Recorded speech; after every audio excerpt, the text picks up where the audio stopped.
Pagkabalik ng Sword Hunt team sa Jinning City ay pumunta si Zofan sa bahay na tinitirhan ng mga magulang ni Gan Chi. Kahit malakas ang ulan ay sinadya niya pa ring puntahan ang mga ito. Pagkabukas ng pinto ay agad na nagtanong ang ama ni Gan Chi kung sino raw ang hinahanap ng ating bida. Sumagot si Zofan na naroon daw siya upang ipaalam ang masamang balita na namatay si Gan Chi habang nasa loob ito ng isang hunting expedition. Tinanggap ng matandang mag-asawa ang mga gamit na naiwan ng pumanaw nilang anak. At kasabay ng pagpatak ng malakas na ulan ay ang panlulumo at pagpatak ng luha sa mga mata ng dalawang matandang mag-asawa. Sa labas ng isang kwarto ay nakabantay si Kyufeng sa isang tao na itinuturing niyang kakampi at kaibigan. Hanggang ngayon ay hindi pa rin gumigising ang captain ng Sword Hunt team na si Xin Jian. Sinabi ni Kyufeng sa dumalaw nilang president na maayos na nga raw ngayon ang kondisyon ng kanyang captain. Kapag nagising nga raw ito ay malamang na isa na itong ganap na novice warlord. Sinabi ni President Pu Hao na napakaswerte nga raw ni Xin Jian, nagawa pa nga raw nitong mapromote na maging isang warlord kahit na nalagay na ito sa isang masamang kalagayan. Nangangahulugan rin daw ito na hindi na sayang ang lahat ng pagod at hirap na dinanas ni Xin Jian nitong mga nagdaang taon. Nagalit si President Pu Hao noong maalala nito ang angka ng Li family. Simula nga raw nang dumating ang mga ito sa Jinning City ay napakarami na ng mga itong ginawang masama. Para nga raw ang mga itong nabubulok na basura na dapat nang alisin sa kanilang Jinning City. Sinabihan ng isang lalaki ang kanilang president na kailangan daw nitong kumalma. Lahat daw ng masasamang ginawa ng mga taga Li family ay isinagawa ng mga ito ng palihim. Wala pa raw ang mga itong nagagawang kasalanan na lantad at alam ng publiko. Malapit rin daw ang mga ito sa ibang mga Starfall family kaya hindi nila maaaring basta na lang atakihin ang mga ito. Hindi nga raw magandang ideya na magsimula sila ng isang digmaan laban sa Li family, dahil lalabas nga raw na parang kinakalaban na rin nila ang lahat ng mga Starfall family sa Jinning City. Kahit napakahaba na ng paliwanag ng isang lalaki ay hindi pa rin mapigilang magalit ni Pu Hao. Ibig sabihin ba raw noon ay palalampasin na lang nila ang kawalang hiyaan na ginawa sa kanila ng angka ng Li family. Kinikilala nga raw siya bilang pinuno na may kamay na bakal kaya wala raw sa bokabularyo niya ang basta na lang magpabugbog sa iba nang hindi lumalaban. Sinabi ng kanang kamay ni Pu Hao na sa bawat pangyayari ay may naidudulot daw itong masama at maganda. Huwag nga raw sanang kakalimutan ng kanilang president na kahit may nangyaring masama sa kanilang panig ay may napakalaki raw silang nakuha sa insidenteng ito. Bukod nga raw sa naging isa ng ganap na warlord si Xin Jian ay nadiskubre rin daw nila ang totoong lakas ni Zofan. Noong marinig yun ni Pu Hao ay kumalma na ng kaunti ang galit nito. Tinanong niya si Kyufeng kung wala ba raw itong idinagdag sa mga impormasyon na sinabi nito sa kanila. Totoo ba raw talaga na nagawang makapatay ni Zofan ng isang pseudo-warlord level frenzied snow mastiff ng mag-isa? Sumagot naman si Kyufeng sa kanilang president ng oo, lahat nga raw ng kanyang sinabi ay pawang katotohanan. Inakala nga raw niya noong una na alam ng kanilang president ang totoong lakas ni Zofan kaya inilagay niya ito sa kanilang team. Nagkunwari naman si Pu Hao na may ideya na rin daw siya noon sa tunay na lakas ni Zofan, pero hindi niya lang daw inasahan na magagawa na pala nitong pumatay ng isang pseudo-warlord. Naisip ni President Pu Hao na batay nga raw sa ikinwento dati ng kanyang anak, mas malakas na nga raw noon si Zofan kaysa sa mga karaniwang Starfall warrior noong nasa loob sila ng joint operation, pero hindi pa naman daw ganoon katindi ang lakas nito. Sa kaunting oras nga raw ay nagawa nitong lumakas at nakayang pumatay ng isang pseudo-warlord level monster. Bukod pa raw doon ay nagawa na rin itong dalhin sa familiar level ang kakatanggap lang nito na skill na Shadow Flash Blade. Hindi nga raw maaaring itinago lang ni Zofan ang totoo nitong lakas, mas maayos nga raw na paliwanag na lumalakas ito sa hindi kapanipaniwalang bilis. Nawala na ng tuluyan ang galit sa mukha ni President Pu Hao, sinabi nito na tama nga raw ang kanyang kanang kamay, napakalaki nga raw ng nakuha nila sa pangyayaring ito. Sinabi niya rin na mukhang hindi pa raw sapat ang special treatment na ibinigay niya kay Zofan, mukhang kailangan pa niya nga raw itong dagdagan sa ganda ng mga ipinapakita nito. Sinabi ng kanang kamay ni Pu Hao na kapag nga raw naging warlord na rin si Zofan sa hinaharap at isama pa raw ang bago nilang warlord na si Xin Jian. Madaragdagan na raw ng dalawang makapangyarihang personalidad ang kanilang panig. Kapag nangyari nga raw yun ay may sapat ng lakas ang kanilang mercenary association para labanan ang anumang Starfall family sa loob ng Jining City. Sinabi ni President Pu Hao na tama nga raw ang sinabi ng kanyang kanang kamay. Kapag nangyari nga raw yun ay oras na para ibalik nila ang lahat ng masasamang ginawa ng angkan ng Lee family. Kailangan nga raw nilang maghiganti sa lahat ng kasamaan na ginawa ng mga ito. Kahit pa nga raw ginawa nila ito sa nakaraan o sa kasalukuyan, tuturuan nga raw nila ang mga ito ng isang aral na hindi nila makakalimutan hanggat nabubuhay sila. Mahigit isang linggo nang sinusubukan ng ating bida na makaakyat sa rank ng Warlord Realm. Ang pag-breakthrough sa pagiging isang warlord ay parang isang pagtatangka na pasiglain at ipalabas ang iba pang potensyal ng katawan ng isang tao. Mas madaling mapapalabas ang potensyal na ito kapag nalalagay ang isang tao sa isang mapanganib na sitwasyon. Pero hindi ibig sabihin noon ay iyon na lang ang maaaring gawing paraan para makaakyat sa sunod na rank. Maaari ring makapag-breakthrough ang isang Starfall warrior sa pamamagitan ng pagsasanay. Hindi man nangyayari araw-araw pero may posibilidad pa rin mangyari ito. Habang nasa loob ng isang pagsasanay, hanggat napapanatili ang matinding konsentrasyon at pagpapalabas ng buong lakas, maaaring mangyari ang inaasam-asam na pag-breakthrough ng isang Starfall warrior. Matapos ang matagal na pagkukonsentrate ay iminulat na ni Zofan ang mga mata nito. Gumalaw ito ng mabilis dahil oras ng araw para subukan niya ulit na lampasan ang kasalukuyan niyang lakas. Inatake ni Zofan ng mabilis ang apat na magkakahiwalay na training bag. Kahit gawa sa mga matitibay na kagamitan ang apat na training bag ay nagkaroon pa rin ito ng malalaking gasgas mula sa mga pag-atake na ginawa ni Zofan. Pagkakita ni Zofan sa mga gasgas na kanyang naiwan ay naisip nito na wala pa rin daw pagbabago. Isang linggo na nga raw ang lumilipas simula nang pinapalabas niya ang buo niyang kapangyarihan. Pero hanggang ngayon ay napakalayo pa rin daw na makaakyat siya sa sunod na rank. Mukhang kailangan niya nga raw lumahok ulit sa isang hunting expedition para doon subukang mag-breakthrough habang nakikipaglaban sa mga malalakas na halimaw.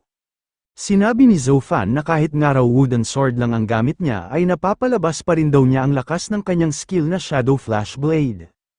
Ang problema nga lang daw ay napakabilis lang din itong masira. Ilang wooden swords na nga rin daw ang kanyang nasira simula nang mag-umpisa siyang magsanay.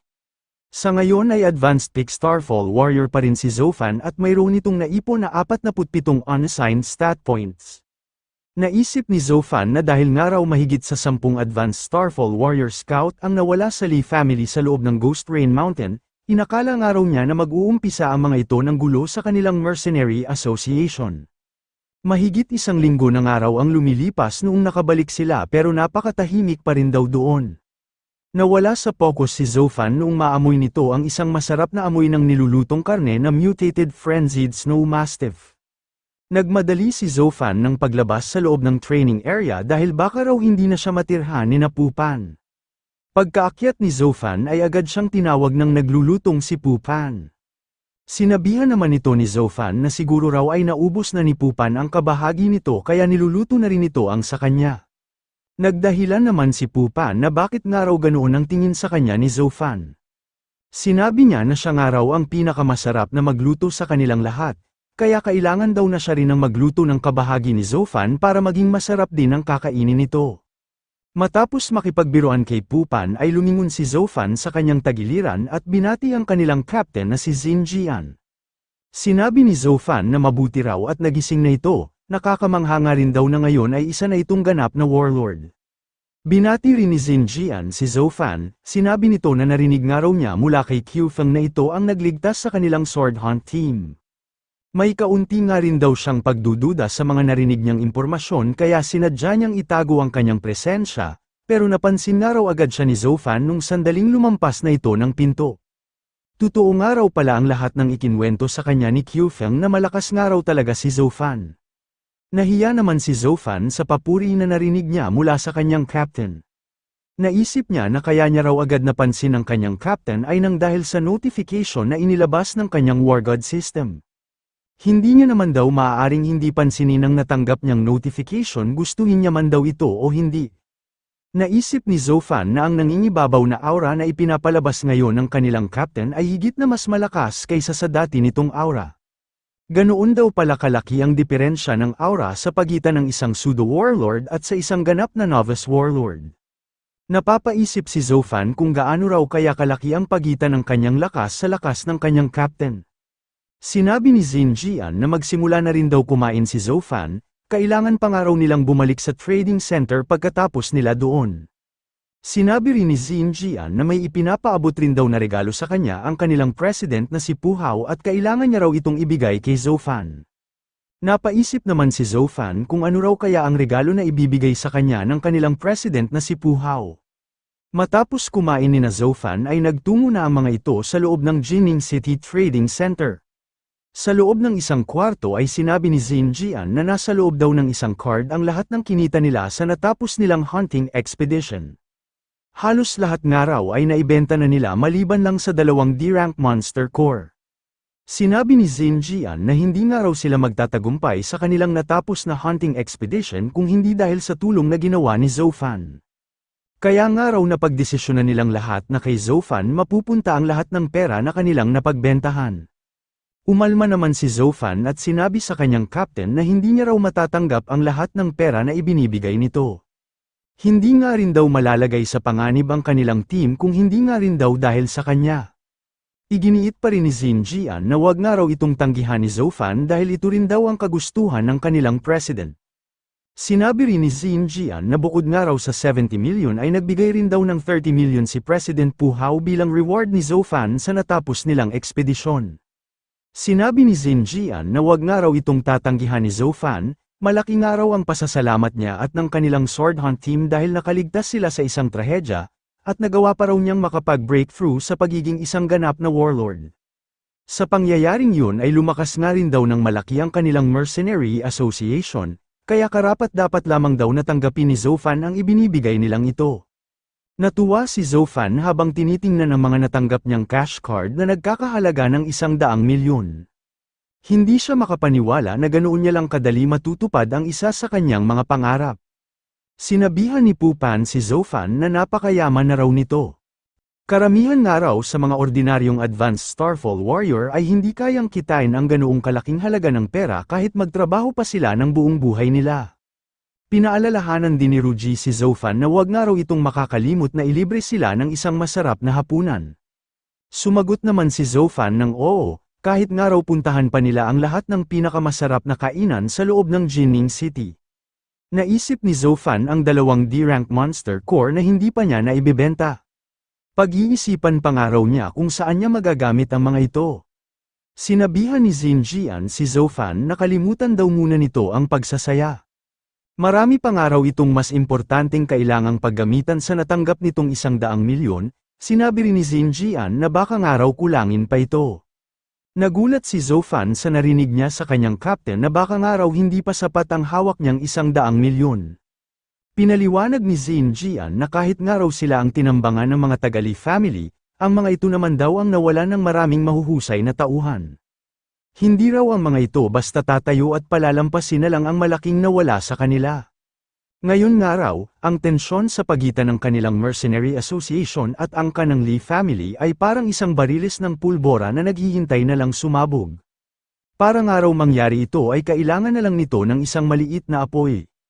Para nga raw tuluyan na itong sumabog, ay kinakailangan na may maganap na isa pang malakihang alitan sa pagitan ng 2 pinakamalaking puwersa sa loob ng Jining City. Sinabi ni Xin Jian na malamang daw ay ang kanilang sword hunt team ang maging focus target ng mga Tagali family, lalong-lalo na nga raw si Zofan. Ang mga advanced Starfall warrior ay isa sa mga backbone ng isang Starfall family. Ang mawala ng napakaraming advanced Starfall warrior ay isa ng maliit na dagok sa angkan ng Lee family. Matagal nang may alitan at naglalaban sa dilim ang Mercenary Association at mga Tagali family. Kaya baka kahit napakaliit na dahilan ay magsimula na ang mga ito ng isang digmaan laban sa isa't isa. Sinabi ni Xin Jian na ngayon nga raw na isa na siyang ganap na warlord, kapag naging isang warlord din daw si Zofan ay may sapat na silang lakas para kalabanin ang anumang Starfall family sa loob ng Jining City. Pero hindi na nga raw hihintayin ng mga Tagali family na maging isang warlord din si Zofan dahil mawawala na raw ang mga ito ng tsansang manalo. Kung ibabatay nga raw nila sa kasamaan ng mga Tagali family, Malamang na gumawa ang mga ito ng hakbang bago pa man maging isang warlord si Zhou Fan. Sinabi ni Xin Jian na ibig sabihin daw noon ay nasa isang mapanganib na sitwasyon ngayon si Zhou Fan. Lalo ng araw at wala itong magandang kagamitan na maaari nitong magamit na pangprotekta. Sinabi rin ni Xin Jian na kapag nga raw may nakaharap na isang malakas na warlord si Zhou Fan, paano raw ito lalaban kung ganoon lang ang gamit nitong sandata? Pinakita ni Zhou Fan sa kanyang captain ang gamit niyang espada. Tinatawag niya nga raw itong Bone Piercer at nagawa raw ito gamit ang isang E-rank King Monster Core. Ito na nga raw ang pinakamalakas na sandata sa lahat ng mga ka-rank nito. Nadismaya naman si Xin Jian noong marinig nito ang rank ng gamit na espada ni Zhou Fan. Sinabi niya na pinakamababa na nga raw ang D-rank sa mga sandata na ginagamit ng mga warlord. Nagulat si Zhou Fan sa nalaman niya mula sa kanyang captain, mukhang sigurado nga raw na matatalo siya kapag napalaban siya sa isang warlord. Matapos paliwanagan si Zhou Fan ay nagyakag na si Xin Jian ng pag-alis, malapit na nga raw mag-umpisa ang magaganap na auction. Nagulat sina Zhou Fan, Ru Ji at Pu Pan noong marinig nila na binanggit ni Captain Xin Jian ang salitang auction. Sinabihan ni Xin Jian ang mga ito na akala ba raw nila ay naroon lang sila para magbenta ng mga materyales. Nagpunta nga raw sila ng trading center dahil may magaganap na auction ngayong araw. May nagsabi nga raw sa kanya na maraming mahahalagang bagay ang ibebenta ngayon. Pinayuhan din ito si Zhou Fan na mas magandang araw kung makakahanap ito ng bagong sandata. Pinakamabilis nga raw na paraan ang pagpapalit ng sandata para mas mabilis na lumakas ang mga tao na gaya nila. Isa-isa nang nagsitayo ang mga miyembro ng Mercenary Association upang magpunta sa lugar na tinutukoy ni Xin Jian. Pagkalabas ni Xin Jian ng pinto ay nakakita ito ng isang grupo. Naglalakad sa unahan ng grupong ito ang mayabang at walang hiya na si Li Hangwu. Sa likuran naman nito ay nakasunod ang mga Starfall Warrior na mga tauhan ng angkan ng Li family. Noong nakalabas na ang lahat ng miyembro ng Mercenary Association ay nakita na rin ng mga ito ang grupo nina Li Hangwu. Hindi inasahan ni Pu Pan na makikita niya doon ang mga ito, sinabi niya na naroon rin daw pala ang mga walang hiya. Kahit si Pu Pan ang nang insulto kay Li Hangwu ay natuon pa rin ang pansin nito sa ating bida. Naisip niya na wala man lang daw gasgas si Zhou Fan at maging ang mga kasamahan nito sa Sword Hunt team ay nasa maayos ding kalagayan. Naisip niya rin na marahil nga ay si Xin Jian ang pumatay sa kanilang mga tauhan. Naglakad paabante si Xin Jian at sinabihan si Li Hangwu na napakalakas daw ng loob ng mga ito na magpakita sa kanyang harapan. Habang lumalapit si Xin Jian sa mga taga-Li family ay nagpapalabas rin ito ng isang napakalakas na aura. Nagulat ang isang lalaki na may suot na mask sa mukha nang makita nito na isa na palang warlord si Xin Jian. Totoo nga raw pala ang balita na naging isa na nga itong ganap na warlord. Nagtaka at natakot naman si Li Hangwu kung ano nga raw ang inilalabas ni Xin Jian, hindi niya nga raw maigalaw ang kanyang katawan. Pinagpatuloy ni Xin Jian ang paglapit kaya nakaramdam ng matinding kaba sina Li Hangwu at ang mga tauhan nito. Nagulat si Li Hangwu nang makita nito na hindi rin kumikibo ang kanyang mga tauhan, sinabihan niya ang mga ito na gumawa ng paraan para mapigilan si Xin Jian. Bago pa man magkagulo ay may mga dumating na nakasuot ng makakapal na body armor vest. Sinabihan ng mga dumating na ito ang magkabilang panig kung alam ba raw ng mga ito kung nasaan sila. Naroon daw sila sa loob ng trading center, kung sino man daw ang magtangkang magsimula ng gulo ay hahatulan na agad nila ng kamatayan sa mismo nilang kinatatayuan. Mahigpit na ipinagbabawal ang paglalaban sa loob ng trading center. Isa itong batas na pinagkasunduan ng lahat ng mga pangunahing puwersa. Sino mang lumabag sa batas na ito ay agad na hahatulan ng kamatayan. Sumunod ang magkabilang panig sa batas na ipinapatupad sa loob ng trading center. Noong mapatapat si Zhou Fan kay Li Hangwu ay sinabi nito na sisiguraduhin niya nga raw na pagbabayaran ng buong angkan ng Li family ang lahat ng mga masasamang ginawa ng mga ito. Natawa lang si Li Hangwu sa narinig niyang pagbabanta. Sinabi nito na maghintay nga raw si Zhou Fan at siya raw mismo ang babasag sa bungo nito. Sinabi ng special agent na kasama ni Li Hangwu na talagang malakas na nga raw pala ang Jinning Mercenary Association.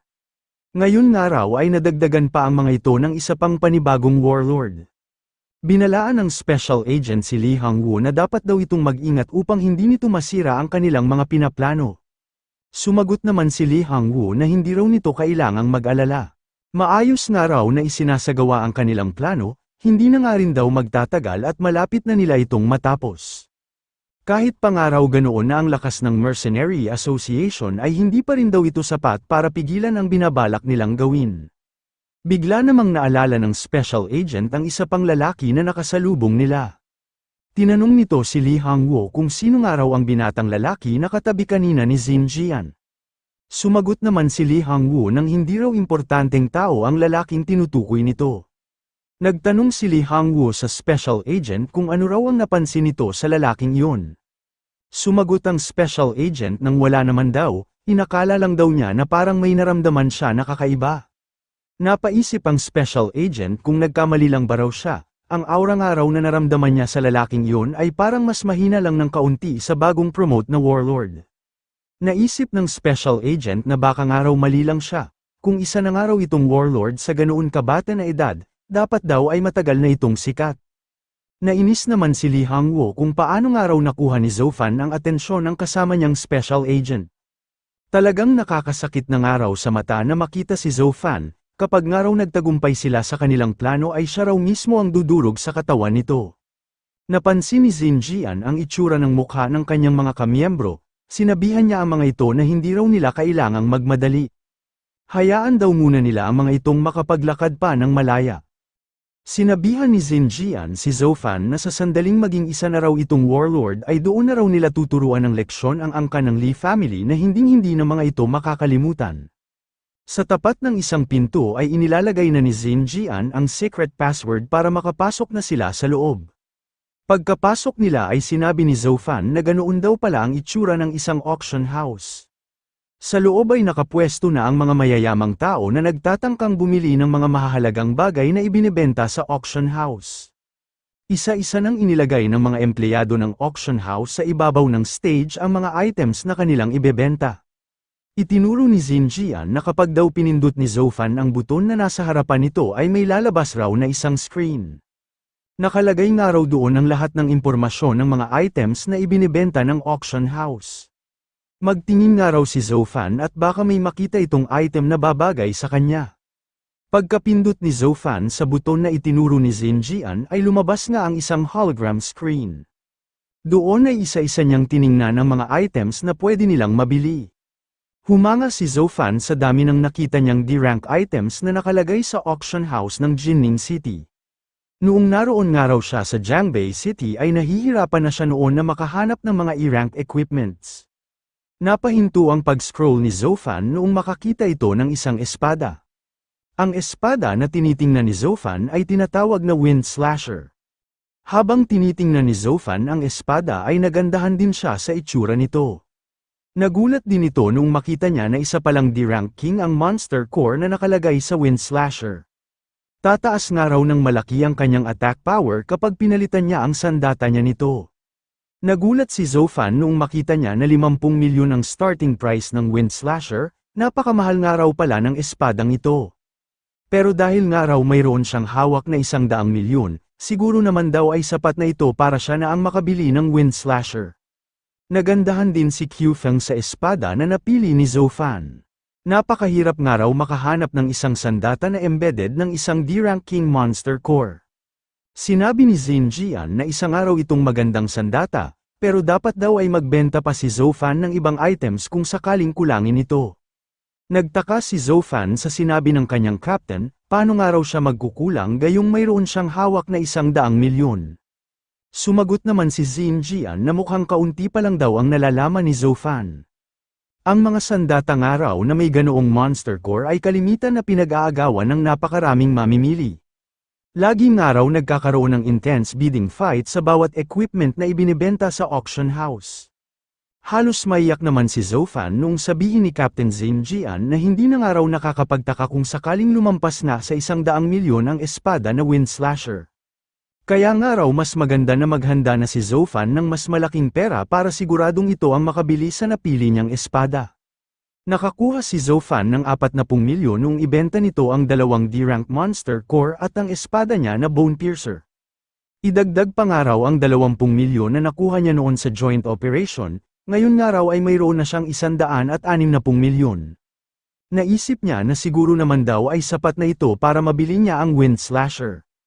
Pinagpawisan si Zofan noong makita nito na umabot na sa 70 milyon ang presyo ng Wind Slasher kahit na ilang minuto pa lang ang lumilipas. Nagpatuloy sa pagbid ang ibang bidder kaya nagpatuloy din sa pagtaas ang presyo nito. Hanggang sa wala ng ibang nagbid noong umabot na sa 110 milyon ang halaga ng Wind Slasher. Halos lumabas na ang kaluluwa ni Zofan sa sobrang panghihinayang nito sa laki ng kanyang nagastos.